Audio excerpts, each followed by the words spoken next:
This is music, and this is still the summer of Simon.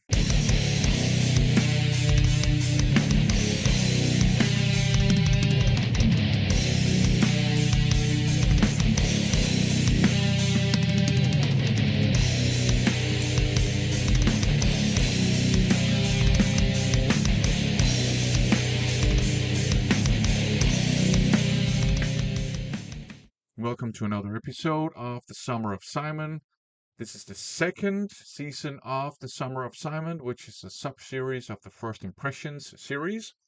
And in this sub-series, or in this season, I guess, of the Summer of Simon, I follow up on two very generous VCLTs I was sent by none other than the Wang Man himself, Simon from the Pie Face channel.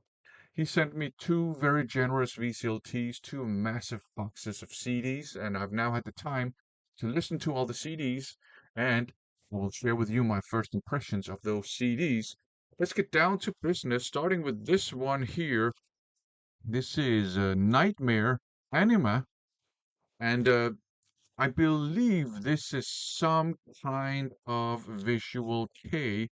Exactly what subgenre of visual K it is, I don't know, but if we kind of flip through the uh, booklet here, right, you'll see that although these guys have an image that's much more dialed back than a lot of other visual K, they do have, that androgynous appearance and, the makeup and costumes and, that whole dramatic visual aspect. So I think maybe they are some kind of visual K uh, band, but I'm not sure exactly if they are, first of all, and if they are, I'm not sure what subgenre of visual K that this would fall under. I'm pretty sure it's not loud K, which I have learned from David from the Radio Rakusokuhu radio show. That's visual K, which can get very heavy, like bordering on deathcore and death metal and melodeath in places. Uh, this doesn't really get that heavy. This leans more into alternative rock and classic rock, and you got some quite melancholic elements to it as well. So it leans more into that kind of side of things. It does have some hard rock. It does get groovy and a little bit heavy in places, but not as heavy as a lot of the more loud K stuff that I have heard.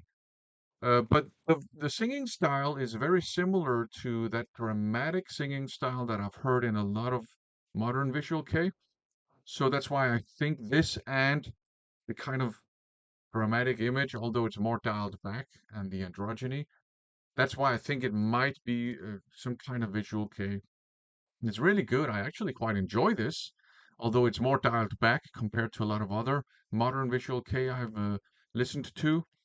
Uh, just good, solid songs, dramatic singing style, which, if you're not used to this approach to music, might be a turnoff. But I've heard enough visual K and enough Japanese rock music that I've started to appreciate that singing style. Just good songs, uh, emotional songs in places, well put together, nice musicianship, compelling, melancholic, alternative rock songs with a flair of drama. Good stuff. Up next, we have this one here, Noah and the Whale, Last Night on Earth. This is some kind of alternative rock too. In places, it's very minimalistic, but then you have like bursts of lushness and kind of alternative instrumentation and stuff. But yeah, for the most part, it's quite minimalistic. It's quite melancholic too. And there's actually nothing wrong, in my opinion, with the music itself. The vocals, this guy sounds like maybe he's trying to sound like Bob Dylan in places, or like Tom Petty in places, or maybe even Lou Reed. And it does get boring, and it also gets a little bit annoying if I'm being completely honest. So that's a bit of a shame. But apart from that, I don't know, this is fine. It's okay. It's alternative rock, melancholic, minimalistic, and kind of interesting, but just boring vocals in my opinion. Next, we have this one here, No Man's Land, The Last Crusade, or just The Last Crusade. This is folk metal, but it's folk metal in the same way that Slavfeg is folk metal. So you don't have a whole lot of like folk instruments, but you have rock instrumentation, drums, guitars, bass, and they play like folk melodies and kind of folksy chord progressions, and it's actually really good. Especially the fourth track, "Strain at the Oars." That kind of my ears really perked up with that song because it sounded a little bit Running Wild-esque. And then the next couple of songs, "Dragons," "Last Crusade," and "Warrior's Path," absolutely fantastic, like folk metal songs. So this is really good. The one downside is also the vocals because the vocalist has opted for harsh vocals, and for some reason that just doesn't work with folk metal to me. I don't know why. I've heard lots of other folk metal bands doing the same thing, and just don't like it. And I don't have a problem with harsh vocals in general. Um, just doesn't work for me in this combination. Now there are lots of clean vocals too, so that's fine. And it's not like the harsh vocals. It's not like that they ruin the whole thing. Not at all. It is very enjoyable. I like this. And I think if you like some Slav fake, maybe you'll enjoy that. Next, we have this here, Payback, ultra violent, just no nonsense, aggressive, macho, um, hardcore, very metallic. And while the whole hardcore machismo thing is kind of old and tired, if I'm being honest, I enjoy this for what it is. Good, aggressive, punchy, metallic, hardcore, very inspired by, I think, by Agnostic Front. It sounds a lot like modern Agnostic Front. The vocals don't, but everything else does, and that's fine. I like it. Very enjoyable. You can take or leave the hardcore machismo, but it's a great album in any case. Up next, we have this one here, Hit the Preacher, and this is called A Cave and the Sunlight. Yeah, this is was it doom rock, stoner rocks, modern stoner metal?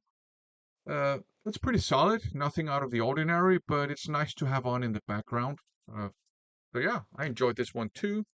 And up last we have this one here, uh, Tiny Deaths by Rakoth, I think it is. And this is also kind of doom metal, but it's kind of weird. It has lots of really cool just doom parts. Don't get me wrong, it actually has a lot of that stuff going on, but it's also very experimental. So you have like strange programmed drums, and you have like just weird things, and I think even a programmed bass lines every now and then. So it's quite avant-garde, experimental doom metal, and I quite like. I think I like 75% of this, including some of the weird stuff. But there's some places where the weirdness maybe borders on seeming pretentious, and I don't like that part. But overall, yeah, this is a very interesting listen. In any case, if you like your aggressive music and your experimental music, it's worth a listen. So yeah, there you go. A whole bunch of CDs, and very interesting listens for sure. Some of it I liked more than other stuff, but that's life. In any case, thanks for watching.